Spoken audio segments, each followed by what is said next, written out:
Amadas irmãs, amados irmãos, graça e paz no Senhor Jesus. Amém? É uma alegria estar aqui nessa manhã, mais uma vez, na Igreja das Águas, e uma alegria ser acolhido aqui com tamanha bondade da parte do Felipe, do pastor Jackson, da Thaísa, que também estudou conosco lá no seminário. E eu aproveito para dizer que, se você quiser estudar conosco, não precisa apenas fazer o curso de bacharel. Apesar de que eu acredito que a Igreja das Águas já faça muito curso junto com vocês na produção de uma vivência do Evangelho com profundidade. Se a gente, como seminário, puder cooperar com você, a gente agora está com a escola de formação e apoio a líderes, né, que é totalmente online também e vai ser por 6 meses. E, além disso, você pode cursar algumas disciplinas que a gente tem de forma...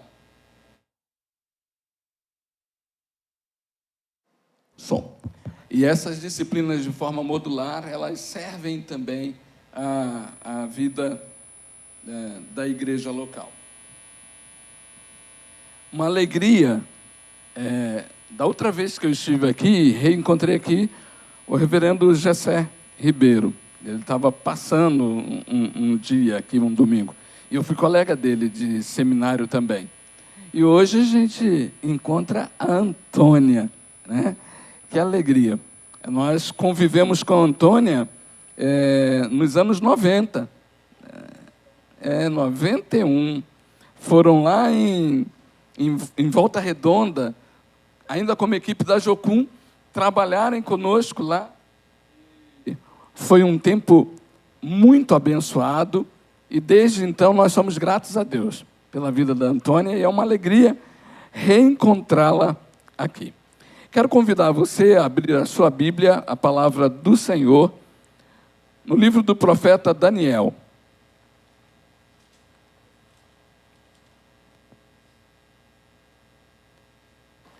Livro do profeta Daniel, capítulo 2 do livro do profeta Daniel.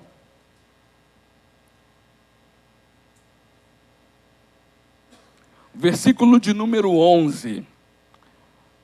Livro de Daniel, capítulo 2, versículo de número 11.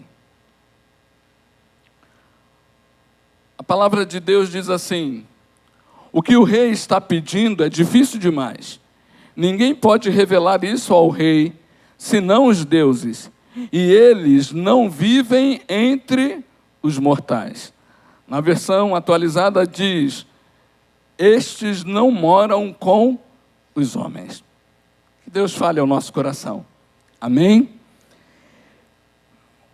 O Brasil tem uma produção, um curta-metragem de longa data, que está entre os 100 melhores filmes brasileiros, e que em 2019 foi eleito como o melhor curta-metragem de todos os tempos em termos nacionais.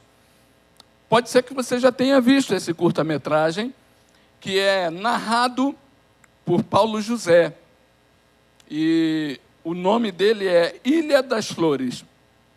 Esse curta-metragem, Ilha das Flores, se propõe a contar a história de um tomate, desde quando ele é vendido na barraca do senhor Suzuki, e todo o processo que acompanha a história desse tomate, desde ser vendido, para onde ele vai uma vez comprado, para que ele é usado, e quando ele se torna, a sua sobra se torna lixo, indo parar na Ilha das Flores. E a história desse tomate se junta, se liga, acontece dentro da história de homens e mulheres, alguns dos quais vão frequentar a Ilha das Flores, vão buscar o direito de ir à Ilha das Flores e vão lutar pelo direito de usufruir da Ilha das Flores. E, apesar de ter um tom, por vezes, cômico, o curta-metragem ele é intensamente dramático. E me permita, e aí agora quem fica aqui na dúvida se dá o spoiler ou não sou eu, né? Mas o curta-metragem trata, entre outras coisas, de onde Deus mora. Dessa maneira eu acho que eu consigo falar sem falar. Esse curta-metragem, entre outras coisas, trata de onde Deus mora. Uma das indagações que mais move a existência humana. E é interessante que o texto que nós lemos, ele está diante dessa questão. É o momento em que o rei Nabucodonosor, estabelecido já no 2º ano do seu reinado sobre a Babilônia, num império que está avançando e que está cada vez mais dominante, Nabucodonosor tem um sonho. Esse sonho se torna aflitivo para ele, e ele quer que esse sonho seja solucionado. Ele chama os seus sábios, os seus conselheiros, e dentre estes que são seus sábios e conselheiros, estão também Daniel e seus amigos. Mas ele chama primeiro os que são também encantadores na Babilônia, e ele os chama e diz: eu quero que vocês me deem a solução do meu sonho, dizendo para mim o que eu sonhei e como é a interpretação daquilo que eu sonhei. E aí, os sábios dizem para ele: não há mortal, versículo 10 de Daniel 2, não há mortal sobre a terra que possa revelar o que o rei exige, pois jamais houve rei, por grande e poderoso que tivesse sido, que exigisse semelhante coisa de algum mago, encantador ou caldeu. A coisa que o rei exige é difícil, e ninguém há que possa revelar diante do rei, senão os deuses, e estes não moram com os homens.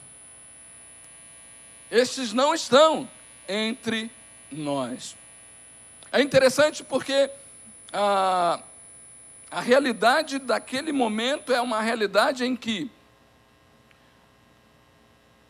as relações estão sob risco. E estão sob risco, e o rei exige respostas. E diante da exigência do rei, a resposta primeira dos conselheiros é: não há como responder a tamanha exigência, uma vez que só pode ter essa resposta quem seja divino, quem esteja na condição de divino. Entre os mortais, entre os homens, nós não temos condições de responder isso. E aí, queridos, eu quero te convidar a pensarmos nesse momento, nessa narrativa bíblica da história, desse momento da história de Nabucodonosor, e nas relações que estão sendo atingidas nesse momento da história.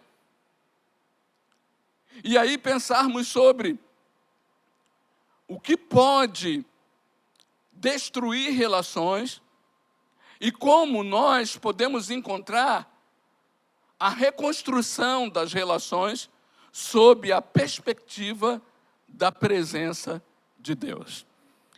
Eu quero te convidar a pensarmos sobre isso.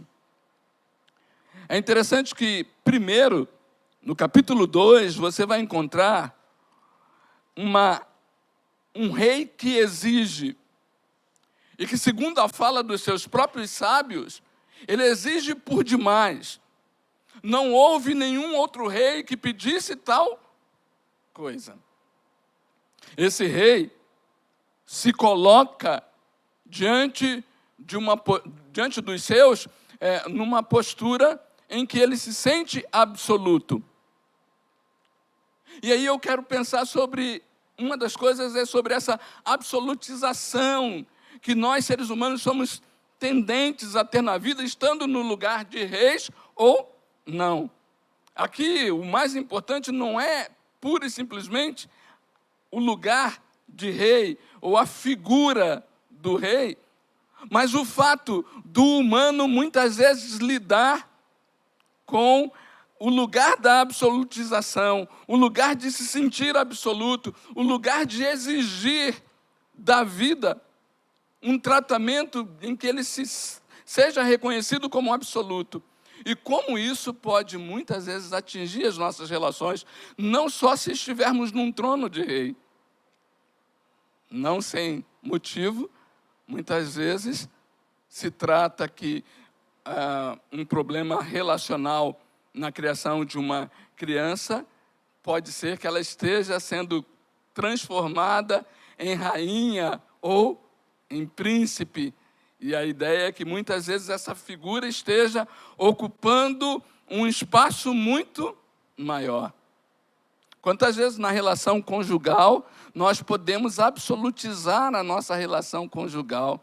Quantas vezes nas amizades nós podemos absolutizar as nossas relações de amizade, numa expectativa de que tudo gire em torno de nós mesmos.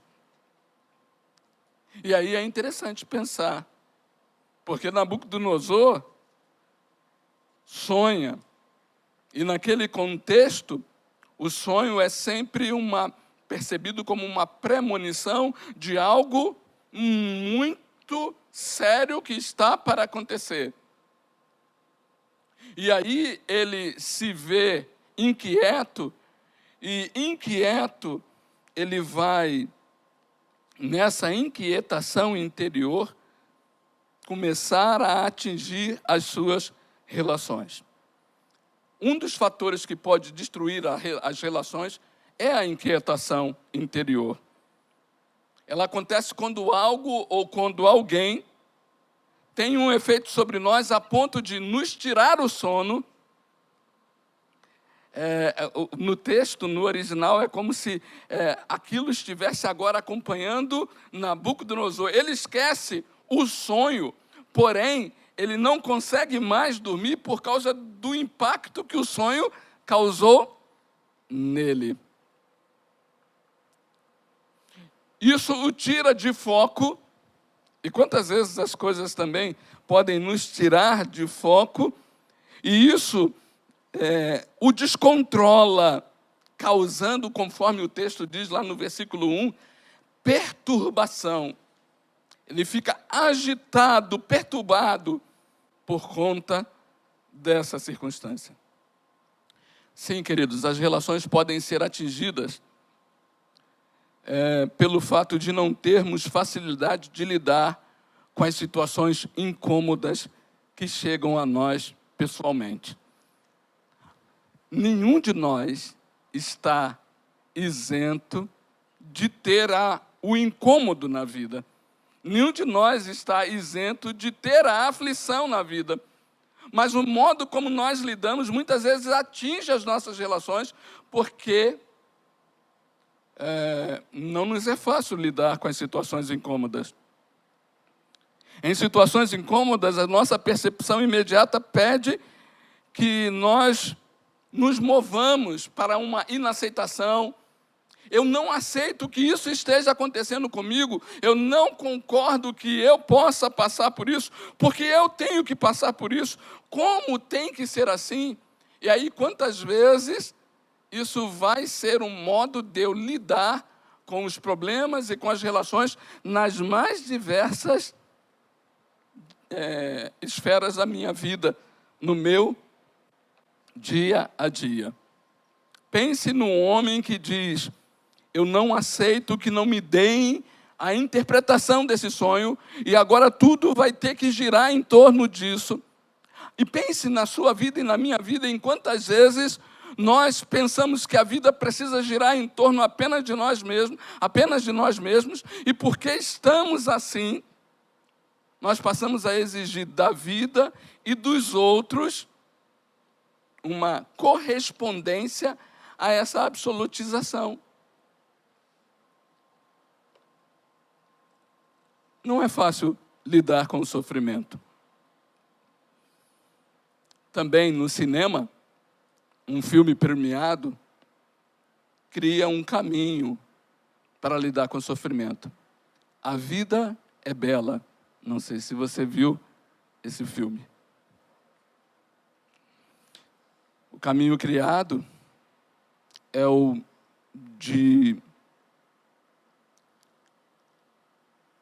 de alguma forma, fantasiar aquela realidade, para que o filho possa estar vivendo num contexto tão pesado e cruel e não sendo atingido com isso.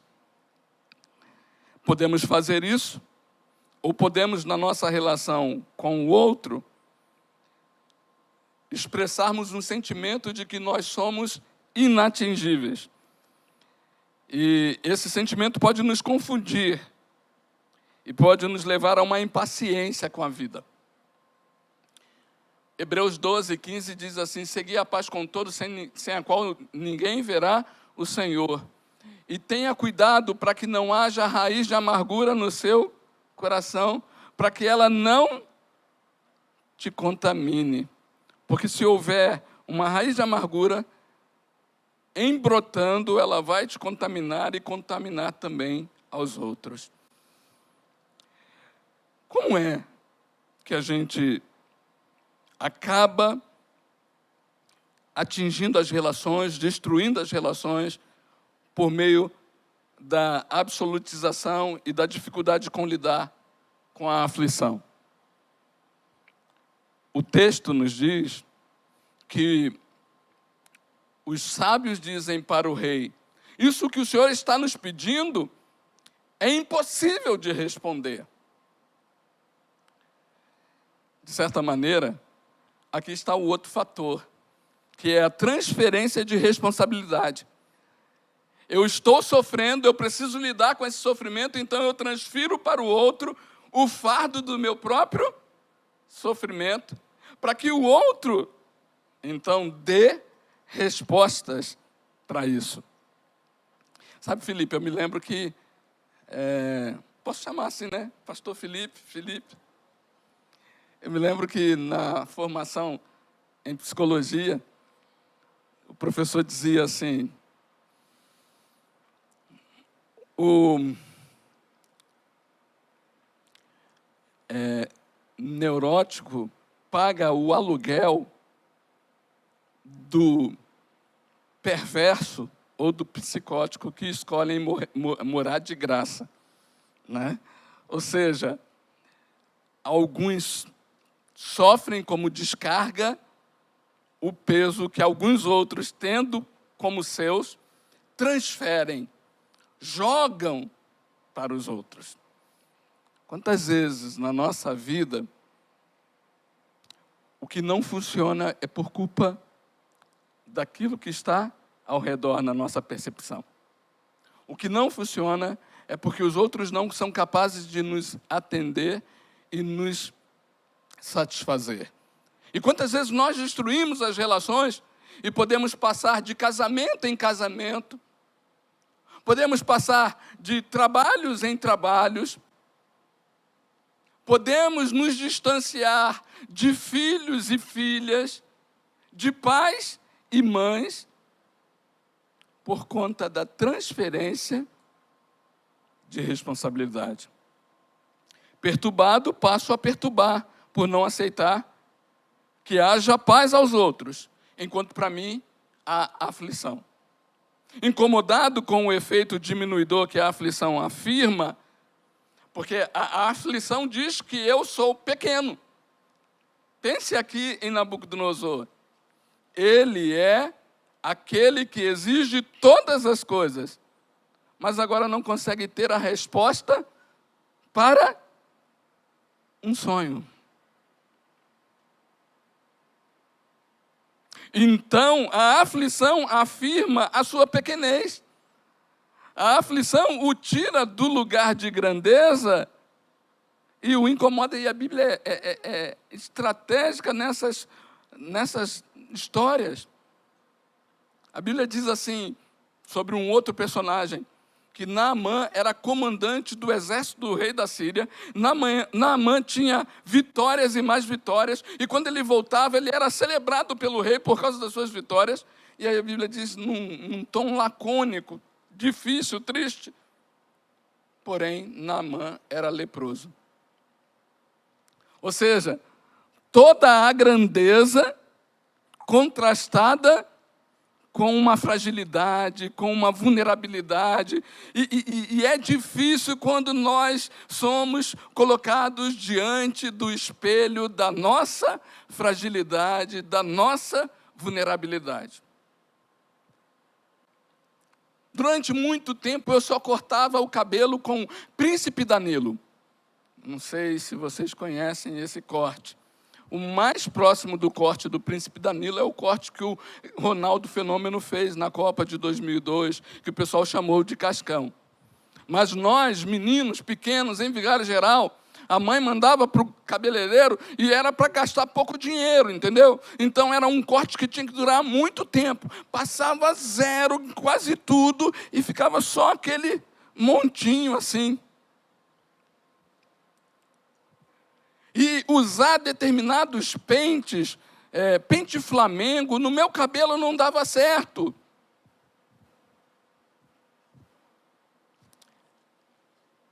Há algum tempo eu venho deixando o meu cabelo crescer. Há algum tempo eu tenho dito para mim mesmo, não, isso aqui é meu. E não existe essa coisa de cabelo bom ou cabelo ruim. Existe cabelo liso, cabelo crespo, cabelo... E aí... deixando o cabelo, tal. Mas a gente tem esposa, aí a esposa diz assim, ó, beleza, quer deixar o cabelo crescer, tudo bem, mas tem que acertar o cabelo, né? Tem que dar um acabamento nesse cabelo aí. Outro dia eu cheguei no barbeiro e aquele cabelo estava grande e tal, e eu falei para ele assim, como é que vai ser? Eu falei, ó, faz o que você achar que deve ser feito. Ele, posso? O senhor é pastor. Eu falei, não tem problema. É bom sim, trabalhar a nossa identidade, trabalhar a nossa aceitação, o que há de bom em nós, mas a gente muitas vezes precisa do espelho do outro que diz, olha, você está se trabalhando aí, mas presta atenção, porque precisa cuidar do todo. E o outro, quando diz isso para nós, nem sempre nós nos agradamos.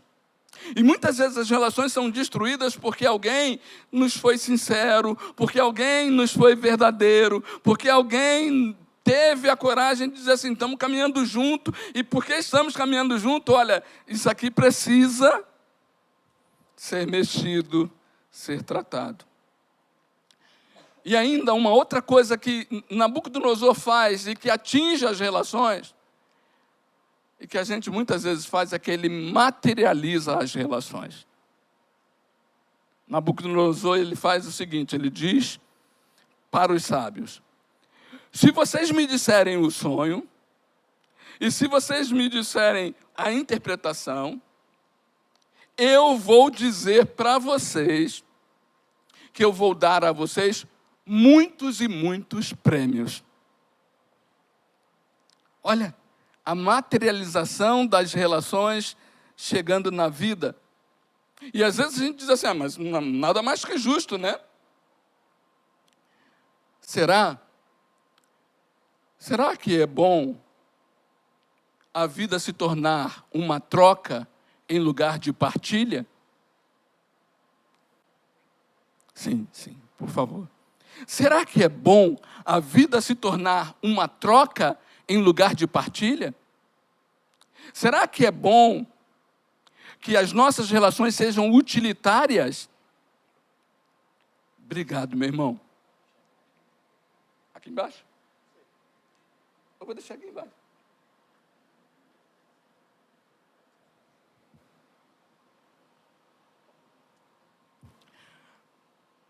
Quantas vezes a gente materializa as relações? Meu irmão, obrigado pela água. Pastor Jackson vai te dar R$10 de Pix.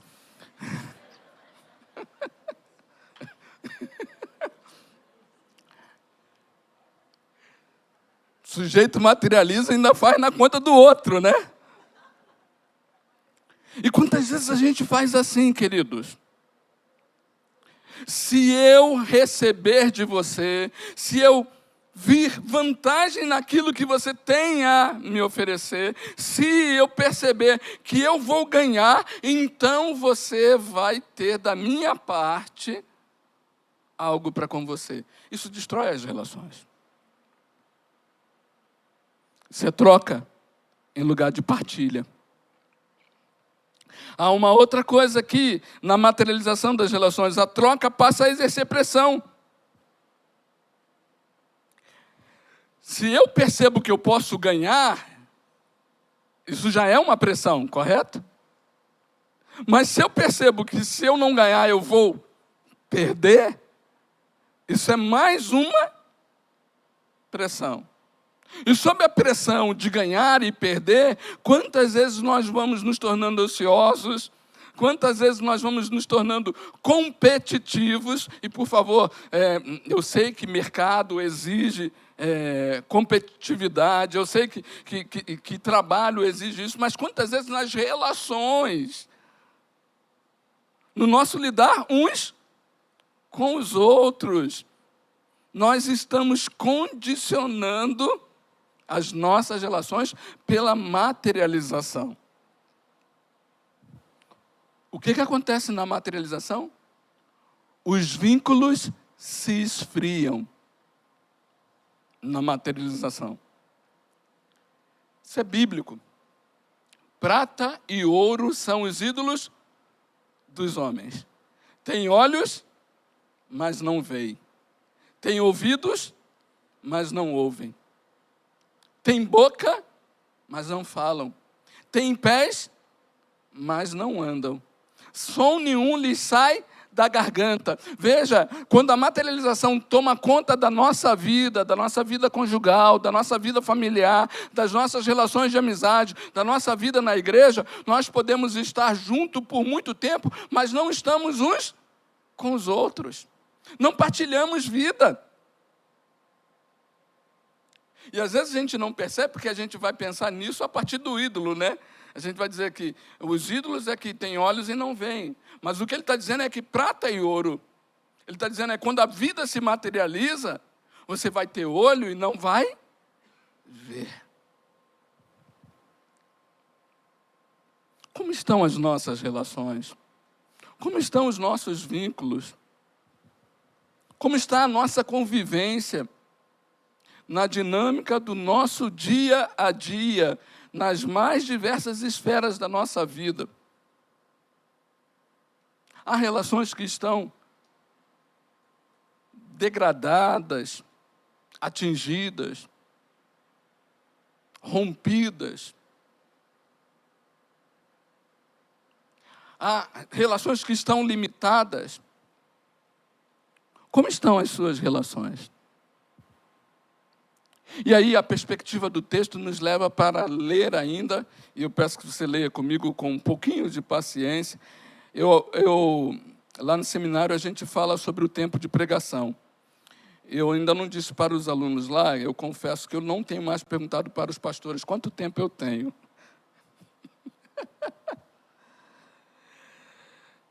Daniel 2, versículo 17 e 18. Então, Daniel voltou para casa, contou o problema aos seus amigos, Ananias, Misael e Azarias. E lhes pediu que rogassem ao Deus dos céus, que tivesse misericórdia acerca desse mistério, para que ele e seus amigos não fossem executados com os outros sábios da Babilônia. O texto dá um salto aí. Daniel toma conhecimento do problema, conversa com Arioque, o superintendente dos conselheiros, e diz para ele: me dá um tempo, a gente precisa encontrar a solução para isso. E aí agora eu quero olhar com você como que é possível reconstruir relações. Eu trouxe que a inquietação interior pode destruir relações, né? A gente pode ser atingido nas relações por causa da inquietação interior. Eu trouxe que a transferência de responsabilidade pode atingir as relações e a materialização pode atingir as relações. Mas há uma contraposição. Daniel sai da presença de Arioque e para onde ele vai? Para casa encontrar quem? Encontrar os seus amigos. E esse é um dos primeiros pontos importantes que trabalha para reconstruir relações. A amizade profunda, comprometida, vivenciada sob a comunhão em Deus. A Daniel, o texto já disse anteriormente que Deus dera a Daniel uma capacidade especial. Eles e seus amigos eram capacitados por Deus para toda a ciência. Mas Daniel recebera uma condição especial, que era a de revelar os sonhos. Mas a primeira atitude de Daniel não é pegar o dilema e dizer: eu já tenho a resposta. A primeira atitude de Daniel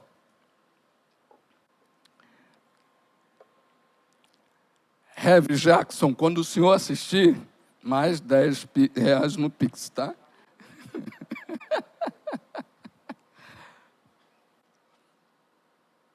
Primeira atitude de Daniel foi ir com quem ele caminha junto, com quem ele fala da vida, com quem ele partilha a vida, com quem ele divide a vida, e com quem ele divide a vida num compromisso profundo de dependência de Deus e de conhecer a Deus a partir da comunhão com o outro. A nossa relação com Deus não pode ser eternamente e exclusivamente individualizada. Deus existe em comunhão e nos chama para existirmos em comunhão.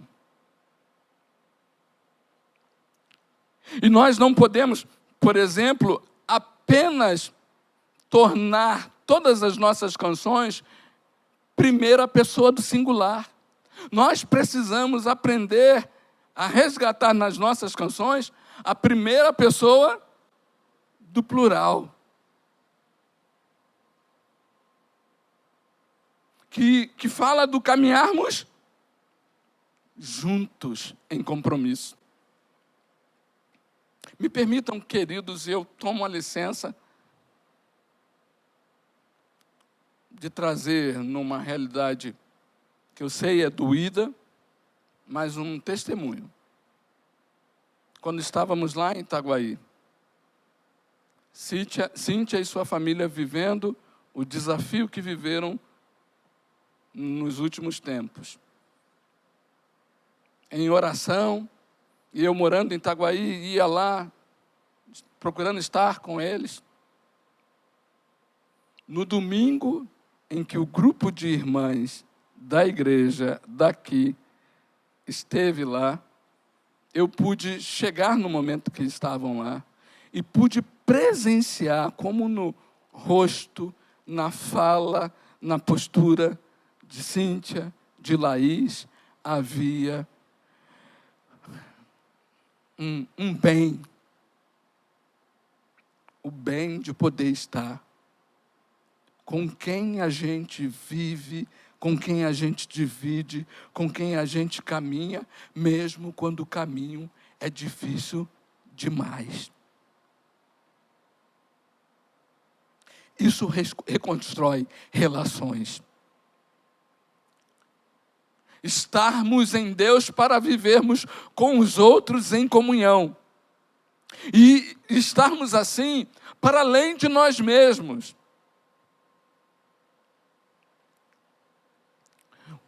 Houve um momento em que os discípulos tentaram ensinar para Jesus a oração dos 3 move. A oração dos 3 move é quando alguém não é do jeito que você quer, você ora a Deus, Deus, move o coração do fulano. Não deu certo, você ora a Deus, Deus, remove o fulano para outro lugar. Não deu certo, o 3º move é Deus, promove o fulano para a glória. Os discípulos tentaram ensinar essa oração para Jesus, quando eles chegaram e disseram assim, encontramos alguns que não são do nosso grupo e que estão ensinando o teu nome. O Senhor quer que nós oremos pedindo a Deus que mande fogo do céu sobre eles? Já foram para o 3º move? Direto. Jesus disse, esse não é o nosso espírito. Porque o nosso espírito é de comunhão. E essa comunhão faz diferença para darmos suporte uns aos outros. Daniel diz aos seus amigos, oremos ao Deus dos céus. Qual era a indagação no nosso texto de início? Onde moram os deuses. E na cabeça dos sábios, os deuses não moram entre os homens. E, de certa maneira, Daniel começa dizendo assim, eles estão certos, porque Deus é o Deus dos céus. Não necessariamente o lugar físico que a gente tenta apontar para o alto, mas a ideia de aquele que é além, aquele que transcende, aquele que é eterno, aquele que é maior, aquele que é infinito, aquele que está acima de todas as coisas, aquele sim que é inatingível. Mas é interessante que essa certeza de Daniel não é para um deísmo, como é na cabeça dos sábios. Na cabeça dos sábios, os deuses existem, mas eles moram tão longe que não é possível relacionar-se com ele. A gente tem que seguir pela gente mesmo. Na cabeça de Daniel, é um teísmo. Sim, ele é absoluto, ele é transcendente, ele é o Deus dos céus. Mas é possível chegar a ele. É possível nos relacionarmos com ele. E por um caminho precioso, misterioso, chamado oração. Cujo poder não é você ter capacidade de convencer a Deus e colocar Deus num canto que Ele não tenha como não te responder. Mas é desfrutar de uma relação profunda com Deus, em que a gente começa falando e de repente a gente para de falar e descobre que a oração continua, mesmo no silêncio. Em que a gente se encontra às terças-feiras, não é essa a proposta da igreja nesse mês? Para estar em oração, para dividir o caminho junto, para seguir junto o caminho. A compreensão profunda de que Deus é o Deus dos céus, mas é possível ir a Ele. É possível estar com Ele. A compreensão profunda de que Deus, o Deus dos céus, se fez carne e habitou entre nós, cheio de graça e verdade.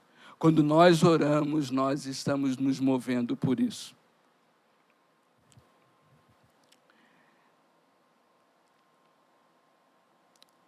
A amizade profunda reconstrói relações. A compreensão de que Deus é transcendente, mas é possível relacionar-se com Ele, porque Ele é presente, e por meio da oração é possível ter acesso a Ele. Faz diferença. E ainda, Eu te convido a ver o versículo 44 para finalizarmos.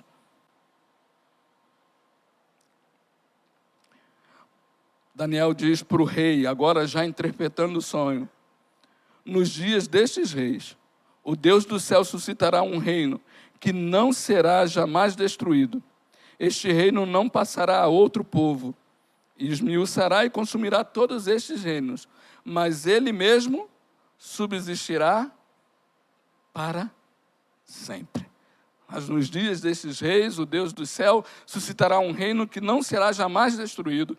Este reino não passará a outro, e esmiuçará e consumirá todos estes reinos, mas ele mesmo subsistirá para sempre. A resposta de Daniel fez bem a ele e fez bem aos seus amigos. Eles ficaram protegidos. Fez bem aos outros conselheiros, eles foram beneficiados por isso. Fez bem a Nabucodonosor, que vai num processo de transformação, lá no capítulo 4, dizer: eu exalto ao Deus dos céus. A igreja, vivendo na presença de Deus, é chamada para reconstruir relações na dinâmica pessoal, na dinâmica comunitária e no mundo onde ela está presente. Porque a igreja serve ao reino de Deus para que este seja manifesto entre os homens. E perguntaram a Jesus onde estava o seu reino. E ele disse: muitos dirão, ei-lo aqui, ei-lo acolá. Porém, o reino de Deus está dentro de vós. E quando nós, como igreja, nos unimos para a reconstrução das relações, pedindo a Deus que nos fortaleça, nos dê resiliência diante das adversidades, para que nós não sejamos conduzidos pela perturbação, mesmo que haja aflição.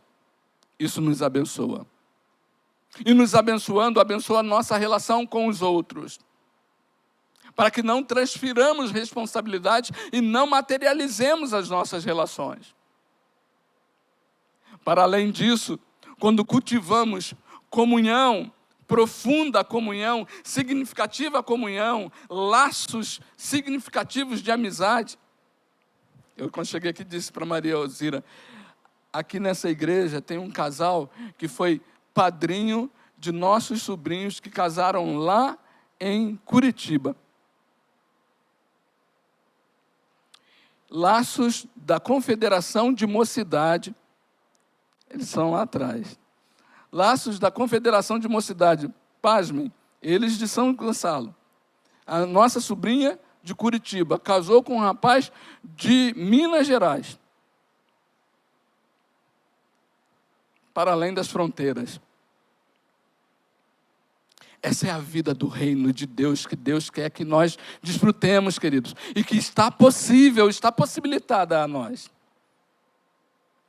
E mais, até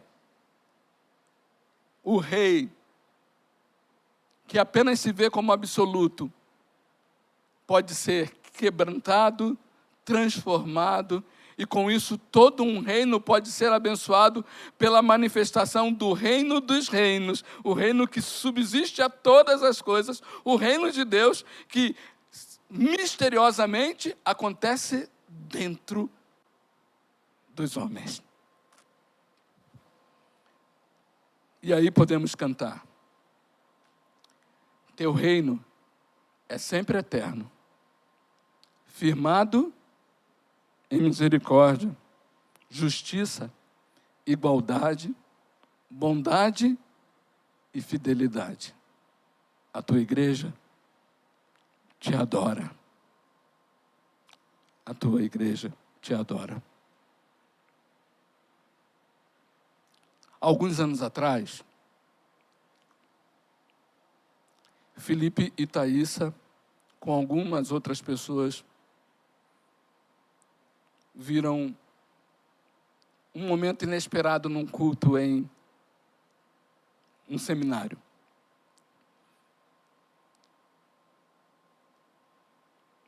Chorei copiosamente, eu estava vivendo um tempo extremamente aflitivo.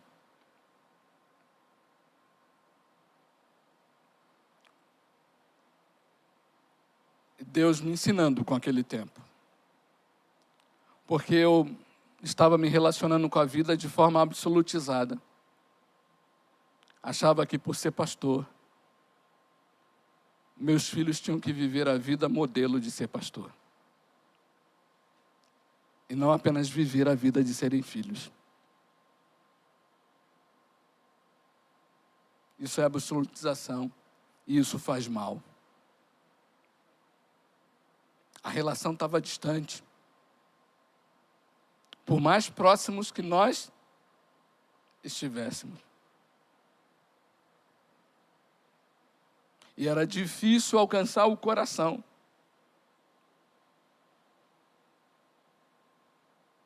Por mais que alcançasse o comportamento aparente.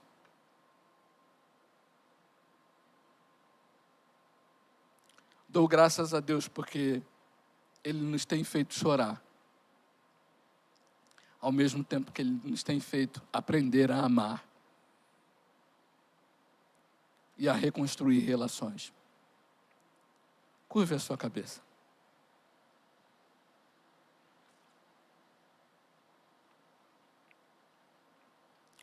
Deus, nós existimos em relações.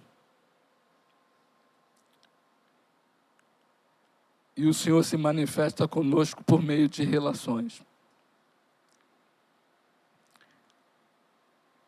Nos chama de filhos, se mostra como Pai, mesmo sendo Deus eterno.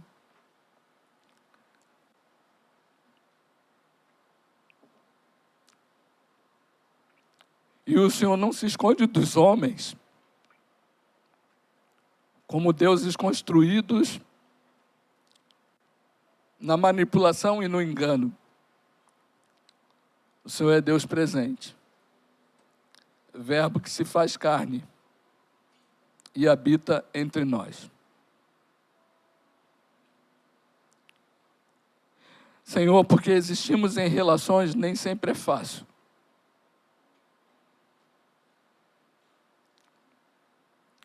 Quantas vezes nós estamos atingidos e estamos doídos porque isso nos ofende, nos machuca. E rompemos uns com os outros por conta disso, Senhor.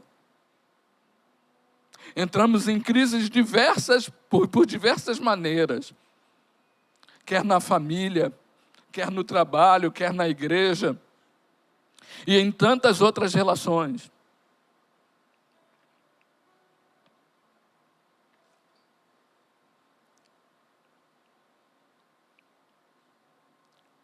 Mas Tu és Deus presente. E o Teu reino acontece dentro daqueles que creem no Teu Filho Jesus.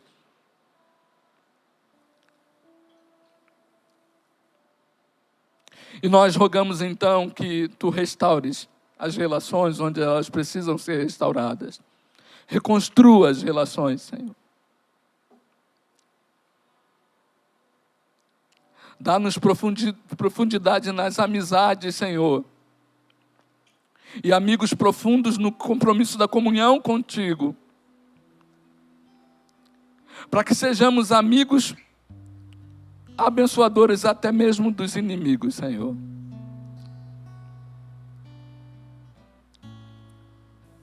Dá-nos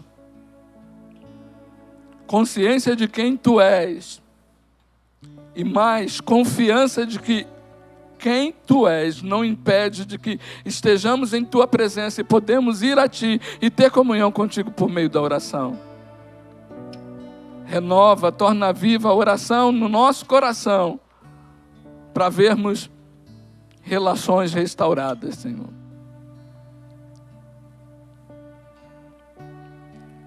Deus, Tu és poderoso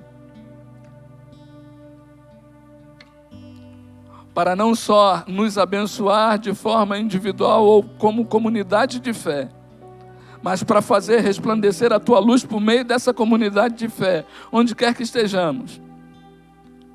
E até reis se curvem diante de Ti para conhecerem o Teu reino e a reconstrução das relações no Teu reino.